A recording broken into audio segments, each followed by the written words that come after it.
Sahabat-sahabat mahasiswa STKIP Panamane Talino, hari ini kita membahas mengenai dokumen gereja yang berjudul Amoris Laetitia, Sukacita Kasih dari Paus Fransiskus. Kita akan melihat tujuan, kepentingan, relevansi, dan isi dari dokumen gereja Amoris Laetitia, Sukacita Kasih. Bapak Suci Paus Fransiskus mengingatkan bahwa tidak semua diskusi tentang masalah-masalah doktrinal, moral, atau pastoral perlu diselesaikan dengan intervensi dari magisterium.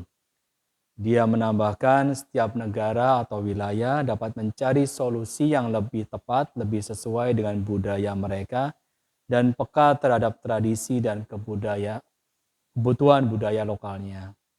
Karena budaya sangat beragam dan memiliki prinsip umumnya sendiri, perlu diinkulturasikan secara hormat dan diterapkan dengan yang benar. Tujuan dari Sukacita Kasih menurut Paus Fransiskus, berbagai intervensi dari para petinggi gereja lewat sinode yang diperhatikan dengan sesama, merupakan gambaran multidimensi yang mencerminkan banyak keprihatinan yang terjadi dan menimbulkan pertanyaan yang jujur.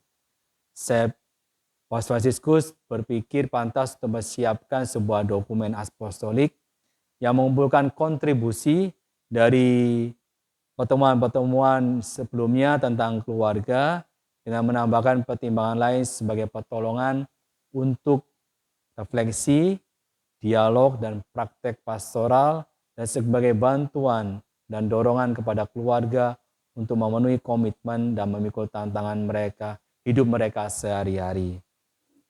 Lalu apa garis besar dari isi dari Sukacita Kasih? Kita melihat bab pembuka diawali dengan bacaan dari kitab suci untuk memberikan gambaran umum, gambaran yang seluruhnya. Kemudian tentang situasi keluarga yang sebenarnya, agar tetap berpijak pada kenyataan, kemudian dilanjutkan mengenai beberapa aspek penting dari ajaran gereja tentang pernikahan dan keluarga, di mana pintu masuk utama untuk dua bab yang selanjutnya utama didedikasikan untuk cinta. Sukacita Kasih membahas pendekatan pastoral yang dapat membimbing keluarga dalam membangun rumah tangga yang sehat, harmonis, dan bermanfaat sesuai dengan rencana Tuhan. Ditambah dengan satu bab penuh yang ditujukan untuk memelihara anak-anak. Lebih lanjut lagi, Sukacita Kasih mengundang keluarga untuk berbelas kasihan atau mengundang orang-orang yang berkarya dalam keluarga untuk menumbuhkan belas kasihan dan juga menekankan karya pastoral dari situasi-situasi yang tidak memenuhi tuntutan Tuhan. Dan akhirnya dokumen Sukacita Kasih ditutup dengan diskusi singkat tentang kerohanian keluarga, spiritualitas keluarga Kristiani. Paus Fransiskus menegaskan kepada kita, mengajak kita untuk membaca dengan penuh perhatian dokumen Sukacita Kasih ini dan bukannya membaca teks secara tergesa-gesa. Kita perlu mengolahnya dengan baik sehingga kita dapat mendapatkan manfaat yang maksimal dari dokumen ini. Poin-poin utama dari dokumen Sukacita Kasih adalah melihat dan mengamati situasi keluarga di dunia saat ini guna menyerukan visi yang lebih luas dan membangun kesadaran baru tentang pentingnya pernikahan dan keluarga. Kehidupan berkeluarga mempunyai masalah-masalah yang kompleks dan yang seringkali sulit dicari solusinya. Maka oleh karena itu ada sebuah kebutuhan untuk mengadakan diskusi terbuka tentang sejumlah masalah keluarga di luar semua pertanyaan pastoral yang ada. Paus Fransiskus memperhatikan bahwa perdebatan yang dilakukan di media, di beberapa publikasi dan bahkan di antara para pejabat gereja adalah seputar keinginan yang tidak moderat akan sebuah perubahan total tanpa adanya refleksi atau landasan yang memadai. Sehingga sikap yang muncul dalam menyelesaikan masalah adalah dengan penerapan aturan secara umum dan tegas, atau mengambil kesimpulan yang tidak semestinya dari pertimbangan teologis tertentu. Paulus memberikan nasihat mengenai hal-hal yang harus dilakukan dan merekomendasikan kebutuhan berkelanjutan dari sebuah keluarga untuk tumbuh dan dewasa dalam kemampuan sebuah keluarga untuk mencintai. Kita semua dipanggil untuk terus berjuang menuju sesuatu yang lebih besar daripada diri kita dan keluarga kita. Dan setiap keluarga harus merasakan dorongan konstan ini bahwa kita dipanggil untuk kesucian, bahwa kita dipanggil untuk Tuhan. Sangat menarik untuk dicatat bahwa dokumen apostolik Sukacita Kasih ditandatangani oleh Paulus pada tanggal 19 Maret pada Hari Raya Santo Yosef, yang kemudian dipresentasikan pada tanggal 8 April 2016. Tentunya Paulus mempunyai maksud sendiri di mana dokumen ini yang bagaimana Santo Yosef adalah sebuah bapak keluarga kudus, akan memberikan sebuah berkat kepada mereka yang berkeluarga dan merenungkan dokumen Sukacita Kasih ini. Sumber utama dokumen dari Sukacita Kasih tentunya adalah kitab suci, kemudian ajaran-ajaran Vatikan kedua, Paus ke-6, Humanae Vitae, Yohanes Paulus kedua, Benediktus ke-16, dan khususnya Paus Fransiskus sendiri, dan dokumen terakhir dari pertemuan sebelumnya tentang keluarga. Paus Fransiskus juga mengutip ajaran tentang keluarga dari beberapa konferensi para uskup dari berbagai negara. Dia juga mengutip teolog agung Santo Thomas Aquinas dan beberapa penulis dan tokoh modern, Jorge Luis Borges, Octavio Paz, Mario Benedetti, Erich Fromm, dan Martin Luther King Jr. Menurut Kardinal Walter Kasper, hal utama untuk memahami dokumen ini adalah cara yang realistis, terbuka, dan tenang di mana seksualitas dan erotisme terjadi dalam kehidupan kita. Kardinal menambahkan bahwa seksualitas dilihat dalam perspektif yang positif dengan pendekatan perspektif Thomas Aquinas tentang penghargaan terhadap penciptaan. Pengaruh Santo Thomas Aquinas dalam dokumen ini cukup besar. Ada sebuah pengaruh mengenai cita-cita atau tujuan dari moral pernikahan, yaitu tidak dapat diceraikan. Artinya pernikahan seumur hidup adalah yang optimal, yang terbaik, yang tidak bisa dirusak oleh banyak orang atau oleh siapapun juga, termasuk pasangan itu sendiri. Ada sebuah pergeseran dari moralitas hukum pada moralitas kebajikan. Isi dari Sukacita Kasih dibagi menjadi 9 bab yang dipaparkan dengan jelas mengenai ajaran dasar gereja tentang perkawinan dan keluarga, dengan tambahan tentang realitas eksistensial pasangan menikah dan keluarga Kristen. 9 bab itu yang pertama adalah dalam terang firman, bab kedua kenyataan dan tantangan dalam keluarga, memandang Yesus panggilan keluarga, keempat cinta kasih dalam perkawinan, kelima, cinta kasih yang berbuah. Keenam, beberapa pandangan pastoral. 7, menuju pendidikan anak yang lebih baik. 8, mendampingi, menegaskan, dan mengintegrasikan kelemahan. Dan yang ke-9, terakhir, spiritualitas pernikahan dan keluarga. Paus Fransiskus telah mengatakan bahwa bab utama dari dokumen ini adalah bab 4 tentang cinta dalam pernikahan, merupakan bab terpanjang 52 halaman, dan bab 5 tentang cinta kasih yang berbuah. Para komentator lebih memusatkan perhatiannya pada bab 6 terpanjang kedua dan bab 8 yang berurusan dengan kasus-kasus bermasalah seperti pernikahan kembali setelah bercerai, menikah secara sipil, orang tua tunggal, dan pernikahan sesama jenis. Bab tersingkat dan yang paling indah dari dokumen Sukacita Kasih adalah bab 9 tentang spiritualitas pernikahan dan keluarga yang terdiri dari 21 halaman. Amoris Laetitia atau sukacita kasih adalah dokumen kepausan yang unik. Isinya tradisional secara doktrin dan praktis yang bersifat pastoral. Jadi ini kalau kita mau sebut metode Paus Fransiskus, tradisional, praktis. Yang selalu setia pada ajaran tradisi tentang pernikahan dan keluarga, sukacita dalam canta kasih berkeluarga dan terbuka untuk semua, terutama untuk keluarga dalam situasi yang berbeda dan mungkin menyulitkan. Melalui kepausannya dan khususnya dalam dokumen ini tentang cinta dan keluarga, Paus Fransiskus menawarkan pengertian, pertolongan, dan belas kasihan kepada semua orang. Nasihat dari Paus adalah seperti yang dikatakan Kardinal Schönborn, positif dan realistis. Dan menurut Vida Nueva, dokumen yang tidak semata-mata memutuskan hubungan dengan dokumen-dokumen yang sebelumnya, tetapi sebuah evolusi, perubahan yang sehat dan penting. Sukacita kasih menjelaskan hal-hal apa saja yang disebut metode siklus pastoral, realitas sosial pernikahan dan keluarga di dunia kita dan di gereja secara khususnya, penegasan teologis, cahaya iman untuk membedakan cahaya dan bayangan akan realitas, dan tindakan pastoral, program-program nyata untuk memperbaiki situasi keluarga dengan mengurangi masalah, bayangan, dan memperkuat terang cahaya. Secara umum, sukacita kasih tampaknya diterima dengan baik oleh dunia sekuler dan pers internasional.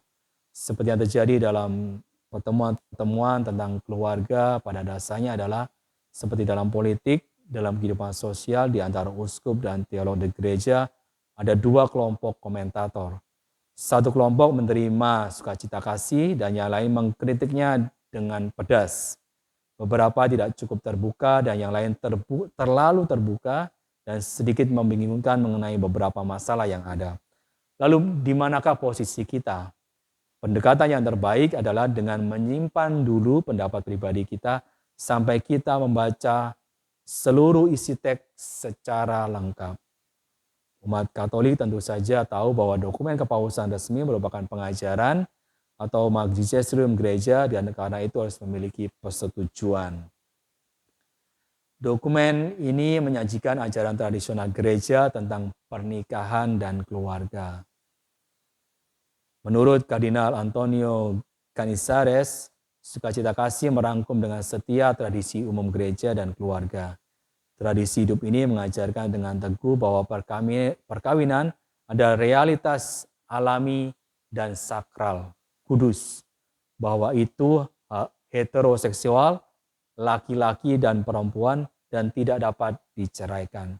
Lebih jauh lagi, sukacita kasih dengan tegas menegaskan tujuan akhir dari pernikahan, sebuah sakramen pengudusan, adalah penyatuan penuh kasih dari kedua pasangan dan prokreasi, kelahiran, dan pendidikan anak-anak.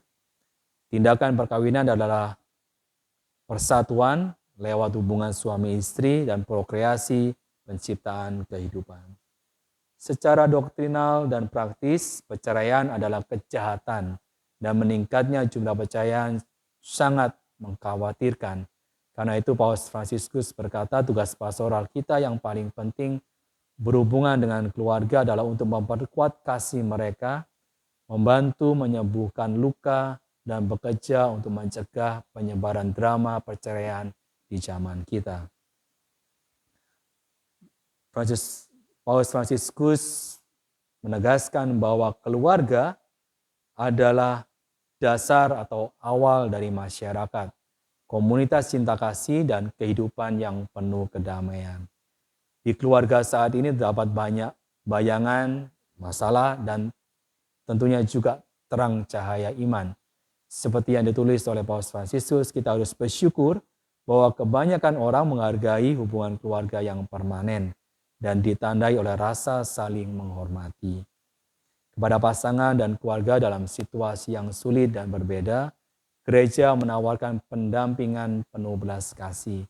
Paus menulis, banyak orang merasa bahwa pesan gereja tentang pernikahan dan keluarga tidak secara jelas mencerminkan khotbah dan sikap Yesus yang mengemukakan cita-cita yang penuh tuntutan, namun tidak pernah gagal menunjukkan belas kasihan dan kedekatannya dengan pribadi yang lemah, seperti orang Samaria, wanita atau wanita yang terjebak dalam perzinahan.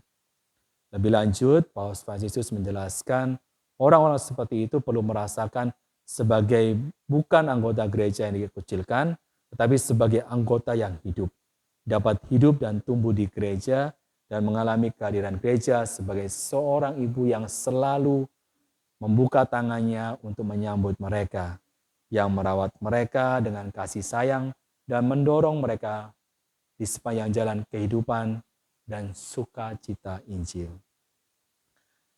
Dalam mempertimbangkan pendekatan pastoral terhadap orang-orang yang telah melakukan pernikahan secara sipil, yang bercerai kemudian menikah kembali, atau hanya hidup bersama, gereja memiliki tanggung jawab untuk membantu mereka memahami ajaran ilahi tentang kasih karunia dalam kehidupan mereka dan menawarkan bantuan pada mereka sehingga mereka dapat mencapai kepenuhan rencana ilahi dalam hidup mereka. Dan melihat bahwa hal ini adalah sesuatu yang mungkin terjadi hanya karena bantuan pertolongan kuasa Roh Kudus. Sehubungan dengan hal yang khusus, mereka yang bercerai kemudian menikah kembali, gereja menegaskan ajarannya. Pernikahan yang sah adalah untuk selamanya, sehidup semati. Dan karena itu pernikahan kedua bukanlah pernikahan Katolik yang sesungguhnya.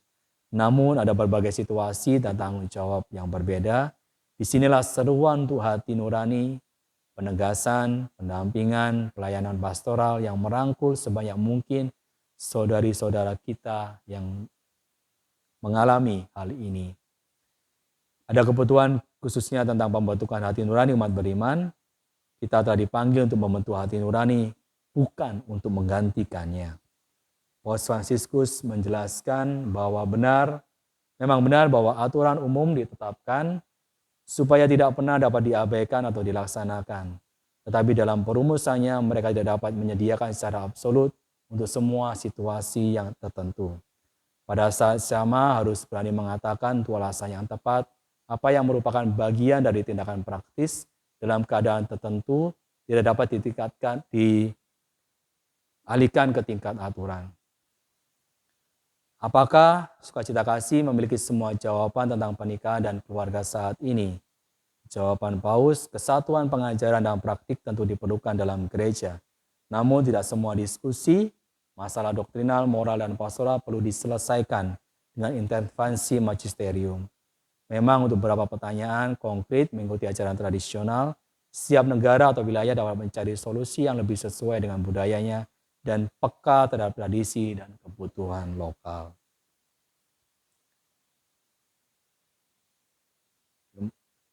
Akhir-akhir ini ada perubahan mengenai hukuman atau ajaran gereja. Lalu mengapa Paus Fransiskus tidak mengusulkan perubahan pada kasus perceraian kawin lagi secara sipil dan memungkinkan menerima komuni kudus? Jawaban dari beberapa teolog adalah karena ajaran katekismus Gereja Katolik menyatakan dengan tegas pengajaran sumber-sumber iman Kristen. Karena itu Paus Fransiskus tidak mengubahnya, bahkan tidak dalam dokumen ini yang diperdebatkan dalam Amoris Laetitia, tapi tanpa mengecualikan situasi yang sangat pribadi atau khusus. Oleh karena itu pengajaran katekismus Gereja Katolik adalah tetap setia kepada Yesus siapa yang menceraikan istrinya dan menikahi yang lain melakukan perzinahan terhadapnya. Dan jika dia menceraikan suaminya atau istrinya dan menikah orang lain, dia melakukan perzinahan. Gereja menyatakan bahwa persatuan baru tidak dapat diakui secara sah jika pernikahan pertama telah dilakukan. Jika yang diceraikan itu menikah kembali secara sipil, mereka mendapati diri mereka dalam situasi yang secara objektif bertentangan dengan hukum Allah. Akibatnya mereka tidak dapat menerima persekutuan Ekaristi selama situasi ini berlanjut. Jadi demikian gambaran mengenai sukacita kasih, bagaimana Paus Fransiskus menekankan kehidupan pernikahan dan keluarga yang kudus. Kita akan mencoba melihat hal yang penting dan yang paling indah dalam dokumen sukacita kasih ini, Amoris Laetitia, bab 9 tentang spiritualitas perkawinan dan keluarga, dan ini yang perlu kita hidupi dalam kehidupan kita, yang perlu kita jalani dalam kehidupan kita, dan yang perlu kita usahakan. Kita mau melihat spiritualitas umum, spiritualitas Kristiani dan secara sumber utamanya.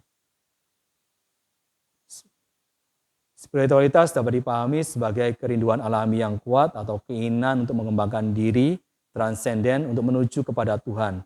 Spiritualitas yang digambarkan sebagai pencarian pribadi akan makna atau sebagai sebuah perjalanan rohani, perjalanan batin. Spiritualitas Kristen adalah sebuah kerohanian atau kehidupan orang-orang yang percaya dalam Yesus Kristus, Anak Allah dan dilahirkan oleh Maria, yang adalah saudara sulung kita dan juru selamat kita. Ini adalah spiritualitas para pengikut Kristus yang adalah jalan kebenaran dan kehidupan. Semua spiritualitas Kristen terpusat pada Kristus, dan cinta kasih adalah inti dari semua kehidupan Kristiani. Kebenaran mendasar untuk semua model kerohanian Kristen adalah semua orang percaya dipanggil untuk kekudusan, yaitu kepenuhan hidup Kristen dan untuk kesempurnaan cinta kasih kepada Allah dan sesama. Kepada persatuan yang penuh kasih dengan Kristus untuk melakukan kehendak Tuhan, yaitu untuk keselamatan dunia. Santo Thomas Aquinas menulis, kesempurnaan hidup Kristen hanya terdiri dari cinta kasih dan dalam kebajikan-kebajikan secara relatif. Unsur-unsur klasik spiritualitas adalah Yesus Kristus dan Bunda Maria dan orang-orang kudus. Kasih karunia, kebajikan, karunia Roh Kudus, salib, bimbingan rohani, mujizat, dan lain-lainnya. Dalam tradisi Katolik ada 3 bentuk dasar spiritualitas Kristiani menurut 3 jalan menjalani panggilan pribadi yang spesifik. Yang pertama, kehidupan imamat, hidup bakti membiara, kehidupan beriman yang awam, yang kita sudah bahas pada pertemuan pertama. Spiritualitas awam hidup di dunia, di dalam masyarakat, dan dengan tanggung jawab yang berbeda. Ada 3 bentuk juga. Yang pertama lajang, janda, dan menikah, dan kehidupan berkeluarga. Jadi karakter khusus dari kerohanian orang-orang yang sudah menikah dan kehidupan keluarga adalah sesuatu yang unik. Sukacita kasih dalam bab 9 mengenai spiritualitas berkeluarga, spiritualitas pernikahan dan berkeluarga tadi dari 4 bab. Yang pertama adalah spiritualitas persekutuan adikodrati, bersatu dalam doa, dalam terang Paskah, spiritualitas cinta yang eksklusif dan bebas. Yang keempat, spiritualitas perhatian, penghiburan, dan pendorong. Ya, kalau kita melihat tentunya dari sumber-sumber yang dipakai oleh Fransiskus adalah dari Vatikan kedua, kemudian Lumen Gentium, kemudian dokumen yang lain dari Yohanes Paulus kedua, dan juga Paus Benedictus ke-16, dokumen tentang Deus Caritas Est, Tuhan adalah kasih. Kita masuk ke dalam inti dari spiritualitas pernikahan dan keluarga menurut dokumen Sukacita Kasih. Cinta kasih adalah inti dari spiritualitas Kristiani dan keutamaan ilahi dari kasih yang dapat dihayati secara berbeda di berbagai kondisi kehidupan Kristiani, imamat, hidup bakti, ataupun awam. Terlebih lagi, spiritualitas awam dapat dihidupi secara berbeda tergantung pada keadaan dan situasi orang-orang awam tersebut. Dokumen Sukacita Kasih adalah cinta kasih keluarga. Oleh karena itu, dokumen ini berfokus pada kerohanian khusus dari pasangan menikah dan keluarga Kristiani. Paus Fransiskus menggarisbawahi karakteristik tertentu dari kerohanian dan kehidupan keluarga, termasuk secara khusus spiritualitas persekutuan adikodrati dan spiritualitas cinta yang eksklusif dan bebas, nomor 319-320, spiritualitas perhatian dan penghiburan dan pendorong dari nomor 321-324, dan bersatu dalam doa dan dalam terang Paskah, nomor 317-318. Kita melihat spiritualitas persekutuan adikodrati. Spiritualitas orang yang menikah dan keluarga adalah spiritualitas persekutuan, di mana kasih ilahi tinggal dalam mereka. Tritunggal Maha Kudus hadir dalam bait persekutuan perkawinan. Persekutuan adikodrati ini diwujudkan dalam ribuan tindakan cinta yang kecil tapi nyata dalam kehidupan sehari-hari. Jadi tindakan kasih yang meskipun kecil, tetapi ini menjadi sesuatu yang nyata sehari-hari yang kita tunjukkan kepada pasangan kita ataupun anak-anak kita, ini adalah menjadi sebuah ungkapan cinta, sebuah spiritualitas persekutuan komunitas adikodrati. Tentu saja pernikahan dan kehidupan keluarga tidak lepas dari kehidupan spiritual, karena pernikahan adalah kesatuan kehidupan moral dan spiritual, jalan yang Tuhan gunakan untuk menuntun mereka ke puncak persatuan mistis. Jadi kembali dalam kehidupan kita, moral dan spiritual adalah satu kesatuan, tidak bisa dipisahkan, terutama dalam keluarga, di mana tujuan dari komunitas adalah untuk membentuk sebuah persekutuan, membentuk satu komunitas, dan tentunya mereka diminta untuk menghidupi kehidupan moral yang baik, kehidupan spiritualitas yang baik, lewat tindakan-tindakan kecil, tapi nyata dalam kehidupan sehari-hari. Yang kedua, spiritualitas cinta yang eksklusif dan bebas. Pernikahan menyiratkan pengalaman kasih di mana tanggung jawab untuk memiliki adalah bahwa pasangan hidup sepenuhnya milik orang lain. Jadi kita melihat ada prinsip pemberian diri. Ini adalah cinta suami istri. Paus Fransiskus menjelaskan seseorang yang tidak dapat memilih untuk mencintai selamanya, pasti tidak dapat mencintai untuk satu hari saja. Dan ini kita bisa buktikan dalam kehidupan kita. Orang yang berjanji, yang tidak bisa menepati janjinya untuk sehari, pastinya tidak akan bisa untuk menepati janji untuk selamanya.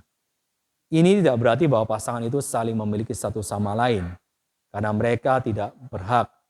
Keduanya sepenuhnya milik Allah. Anak-anak adalah milik Allah juga. Oleh karena itu, kebebasan yang benar, kebebasan yang sehat adalah baik, dengan terus-menerus menyadari bahwa pasangan kita bukan milik kita sendiri, tetapi datang atau sebagai anugerah dari Tuhan. Sering kita dengar bahwa tidak ada orang yang dapat memenuhi kerinduan orang lain, bahwa kita diciptakan untuk Tuhan. Maka setiap orang kemudian harus memiliki hubungan pribadi yang eksklusif dengan Allah. Paus Fransiskus memberikan arti penting untuk membuka diri terhadap rahmat Tuhan, mengembangkan kebiasaan baik, menumbuhkan kebajikan, hidup dengan nilai-nilai Kristiani, hidup dalam cinta kasih, iman yang teguh, harapan yang kokoh, menghormati orang lain, tujuan utama untuk mencapai kesucian, kesopanan, kesetiaan, dan keramah tamahan dalam hidup pernikahan dan dalam keluarga. Yang ketiga, spiritualitas perhatian, penghiburan, dan pendorong. Seseorang telah mengatakan dengan benar bahwa Tuhan kita adalah Tuhan yang peduli, penuh perhatian. Yesus, anak Allah dan lahir dari rahim Bunda Maria adalah wajah perhatian, peduli, dan kasih sayang dari Allah. Spiritualitas keluarga dimengerti sebagai gereja domestik dan sebagai unit penting untuk mengubah dunia. Sel unit kecil tapi penting untuk mengubah dunia. Keluarga seperti halnya spiritualitas yang lain berpusat pada Kristus. Jadi harus Kristosentrik, semuanya dipusatkan kepada Kristus. Pasangan Kristen adalah rekan, partner rahmat Tuhan, dan saksi iman. Cinta suami istri bercermin pada cinta ilahi, saling menghibur dengan kata-kata, dengan pandangan, uluran tangan, belayan, dan pelukan.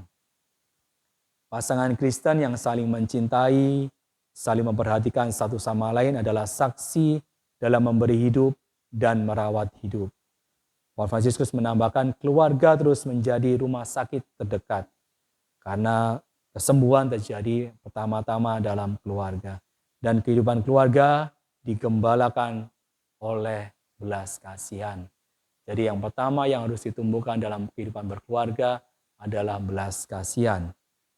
Setiap pasangan, setiap orang Kristen adalah dalam kata-kata Santo Paulus, seorang penjala manusia. Berbuah dalam membantu orang lain, dalam mencintai orang lain. Dan ini adalah jalan yang tepat untuk memuji dan memuliakan Allah. Jadi bila mereka adalah penjala manusia, maka mereka harus menyelamatkan pasangannya, mereka harus menyelamatkan anak-anaknya, dan menjadi gembala bagi keluarganya. Selain itu, bagian dari spiritualitas Kristiani adalah spiritualitas pernikahan dan keluarga adalah pandangan kontemplatif. Kontemplasi melihat, memandang orang lain dengan mata Allah dan melihat Kristus di dalamnya. Dan inilah undangan kita yang tidak mudah untuk dilakukan, untuk melihat pasangan kita yang mungkin banyak kekurangan, tidak sama dengan pasangan kita, orang yang lain, tapi kita mau melihat semuanya dalam pandangan Allah. Dan ini adalah tingkat rohani yang cukup tinggi, boleh dikatakan, bagaimana kita bisa memandang pasangan kita, anak-anak kita adalah rahmat dari Tuhan, anugerah dari Tuhan, dan kita bisa memandang mereka melalui mata Allah yang penuh belas kasihan, dan kita bisa melihat Kristus di dalam hidup pasangan kita, dalam diri pasangan kita, dalam diri anak-anak kita. Terlebih lagi, ini adalah spiritualitas solidaritas.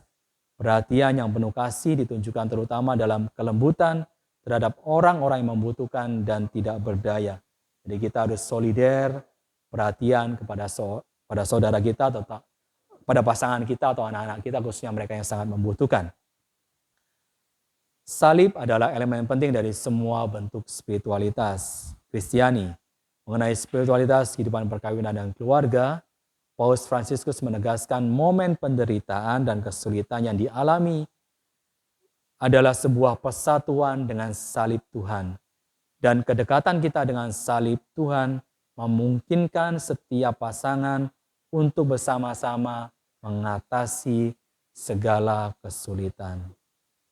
Paus Fransiskus meminta pasangan untuk saling mendorong, untuk menemukan waktu untuk berdoa sendirian dengan Tuhan, karena masing-masing pribadi memiliki rahasia pribadi untuk dipikul, untuk disampaikan kepada Tuhan. Spiritualitas bersatu dalam doa dalam terang Paskah. Doa adalah pusat dari semua jenis kerohanian Kristiani, termasuk secara khusus kerohanian orang menikah dan berkeluarga. Sukacita kasih mengurai banyak hal tentang doa. Paus Fransiskus merekomendasikan kepada keluarga momen-momen setiap hari bersama Tuhan dan mengaturkan doa permohonan kepada Bunda Maria. Paus Fransiskus menekankan kebutuhan dan pentingnya sakramen Ekaristi, khususnya perayaan Ekaristi pada hari Minggu bersama